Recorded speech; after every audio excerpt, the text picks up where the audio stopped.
Мы разрабатываем новый законопроект по организованной преступности. В настоящее время этот закон прорабатывается. В ближайшее время вынесем мы этот закон в Джоркинш. А основные моменты перечислите, что будет нового? Будет усилена ответственность членов ОПГ. Все. А вот у нас же закон был принят, потому что если он смотрящий там, или положение, сбор в законе. Вот про это закон мы сейчас и говорим. Да.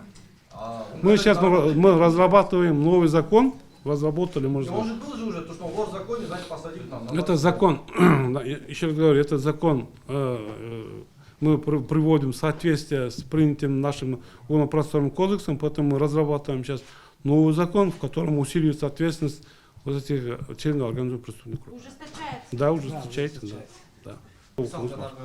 Смотрящий Смотрящий өзү деген уюшкан кылмыш топко киргенден кийин ошол чоң комдошко киргенден кийин алардын ар биринин ответственности уже болот.